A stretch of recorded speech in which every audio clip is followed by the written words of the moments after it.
सिपाही चाचा नाम कैसे पड़ा? तो आज भोजपुरी के दबंग स्टार, स्टूडियो के स्टार गोलू राजा का देन है। गोलू राजा का देन है कि आपका नाम सिपाही चाचा। जब भोजपुरी में अश्लीलता है ही नहीं तो सिपाही चाचा जैसे, और चाहे बक्सर जिला के हमारे नंद कुमार तिवारी जी हैं, उनके जैसे संरक्षण क्यों है, भोजपुरी बचाने वाले? देख लीजिए, सर्वेक्षण कर लीजिए कि गोलू राजा और अनुपमा यादव के स्टेज इतना कोई स्टार गोपाल राय, भरत शर्मा और विष्णु ओझा, जिनको भोजपुरी का धरोहर बोला जाता है, आप इनके बारे में क्या सोचते हैं? वो हमारे तीनों आदरणीय भोजपुरी के धरोहर। अभी हमारे साथ भोजपुरी के बहुत ही सुंदर कलाकार और भोजपुरी को बचाने के लिए अपना अथक प्रयास करने वाले बहुत ही एक ये सुंदर कलाकार भी है, जो कि मैंने पहले बोला, जिनका नाम सिपाही चाचा है। और आप लोग इनको देख के वीडियो में पहले ही समझ गए होंगे कि हम आप लोगों से किससे परिचय कराने वाले हैं, जो कि परिचय तो हो गया। बाकी क्या हालचाल है? बहुत बढ़िया। सबसे पहला सवाल ये रहेगा, बहुत लोग बोलते हैं कि भोजपुरी में अश्लीलता है, बहुत लोग बोलते हैं कि नहीं भी है, लेकिन सबसे पहला सवाल आपसे ये रहेगा कि भोजपुरी में अश्लीलता है या नहीं है? नहीं, भोजपुरी में अश्लीलता नहीं है। जब भोजपुरी में अश्लीलता है ही नहीं तो सिपाही चाचा जैसे, और चाहे बक्सर जिला के हमारे नंद कुमार तिवारी जी हैं, उनके जैसे संरक्षण क्यों है, भोजपुरी बचाने वाले क्यों हैं? वो प्रचार कर रहे हैं हमारे आदरणीय बड़े भैया नंद कुमार तिवारी जी, यहाँ भी मैं उनको प्रणाम करता हूँ। वो प्रचार ये बोल रहे हैं कि भोजपुरी में अश्लीलता नहीं होना चाहिए। ये नहीं कह रहे कि अश्लीलता है, अब भोजपुरी में अश्लीलता नहीं होना चाहिए, लेकिन कहीं ना कहीं थोड़ा बहुत होगा, तभी ना बोल रहे हैं कि नहीं होना चाहिए। नहीं होना चाहिए, वो बोल रहे हैं कि नहीं होना चाहिए। चलिए ठीक है, आप लोग बोल रहे हैं नहीं होना चाहिए, बहुत बढ़िया है। अगर है तो नहीं होना चाहिए, और अगर आने वाला होगा तो आना भी नहीं चाहिए भोजपुरी में अश्लीलता। और सबसे बड़ी बात यहाँ पे ये रहेगी, और सबसे बड़ा सवाल भी ये रहेगा कि आपको लोग बोलते हैं, जानते भी हैं, और आप सिपाही चाचा के नाम से फेमस भी हैं। सिपाही चाचा नाम आपका क्यों और कैसे पड़ा? सिपाही चाचा हमारे आज भोजपुरी के बहुत दबंग स्टार, स्टेज में अगर कहिएगा तो उतना स्टेज आज तक किसी को भी नहीं मिला होगा। स्टेज के बादशाह गोलू राजा, दबंग स्टार जी।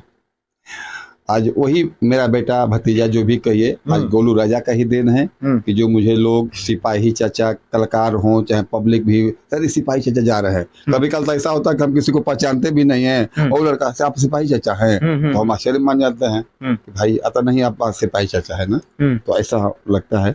तो ये प्रचार सिपाही चाचा को जो लोग आप नाम पूछ रहे हैं कि सिपाही चाचा नाम कैसे पड़ा, तो आज भोजपुरी के दबंग स्टार, स्टूडियो के स्टार गोलू राजा का देन है। गोलू राजा का देन है कि आपका नाम सिपाही चाचा पड़ा।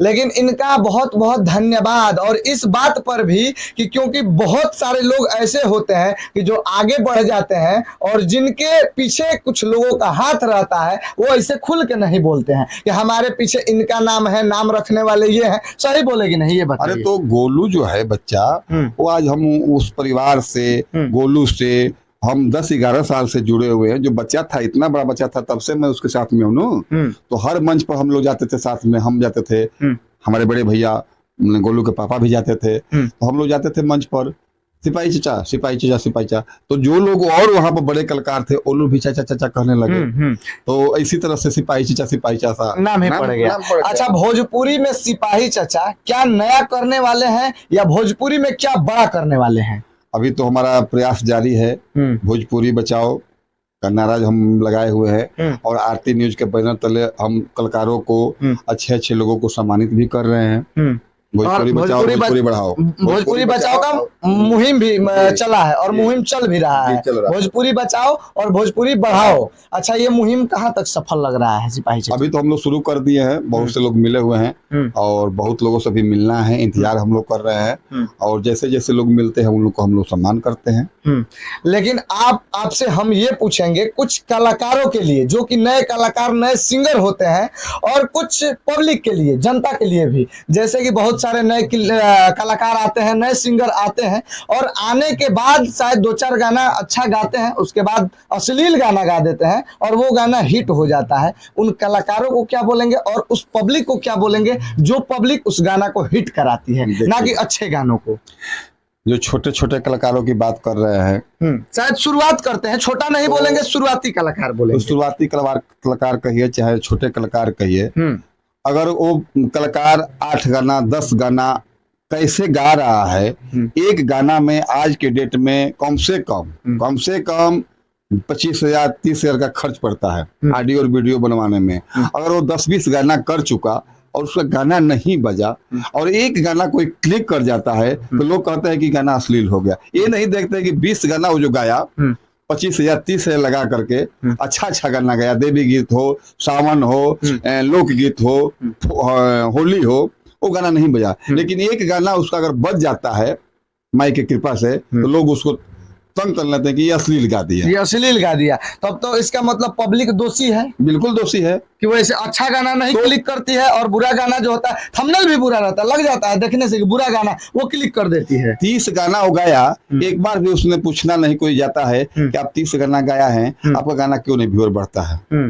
और एक गाना गा दिया तो अभी हम अपने बेटा का गाना बजा था चंदन चंचल का, अभी कल परसों उसकी सगाई भी हुई थी। अब सब लोग बहुत कलाकार जुटे हुए थे। चंदन चंचल के घर पर लोगों का जमौरा लग गया था, मीडिया वाले हो चाहे पब्लिक हो, ये गाना कैसा था, क्यों इतना अश्लील गाते, क्या अश्लील गाना है उसमें।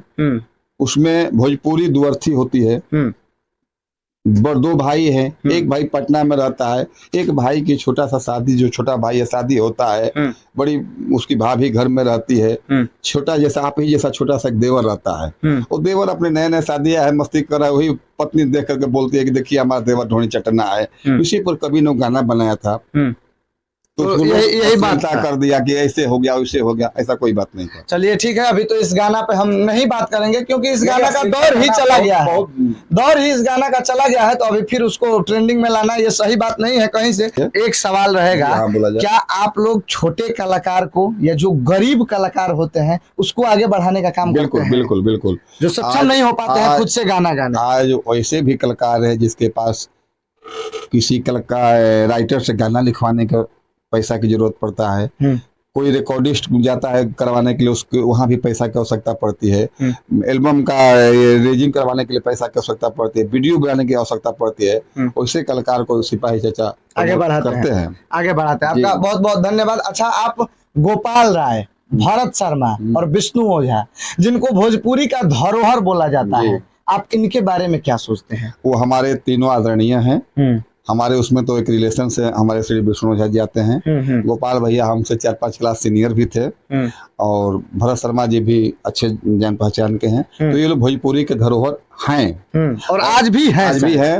और नारदगी बिरहा में लाइएगा, जिसे हम लोग व्यास लोग कहते हैं, तो उसमें भी हमारे भोजपुरी के अभी भीष्म पितामह कहे जो है आदरणीय बड़े भाई श्री कमलवास कुंवर जी, और लोकगीत के कलाकारों में लाइएगा, और जो अभी नए चहते चेहरा है, तो उसमें मेरा बेटा जो है गोलू राजा है, इसके आगे अभी कोई नहीं है। इनके आगे कोई नहीं, और बेटी अनुपमा यादव, इनके आगे अभी कोई नहीं खड़ा। अभी स्टेज को देख लीजिए, सर्वेक्षण कर लीजिए कि गोलू राजा और अनुपमा यादव के स्टेज इतना कोई स्टार स्टेज किया हो तो हमसे बताइए और पूछिए, मैं आपको उस दिन भर पेट मिठाई खिलाऊंगा। देखिए, और ये बात सही भी है, और हमारे किस्मत में मिठाई खाना नहीं लिखा है, क्योंकि ये बात सही बोल रहे हैं, और इनको मालूम है कि अपना पैसा कैसे पॉकेट में रखना है, इसलिए ये बात बोल रहे हैं। क्योंकि आज के जमाने में गोलू राजा जो कि जेंट्स में, और लेडीज में अनुपमा यादव के अलावा अभी स्टेज का बादशाह कोई नहीं है। अभी स्टेज को जिंदा समझिए तो यही लोग रखे हैं आज के जमाने में। और अच्छा गाना भी लोग आते हैं,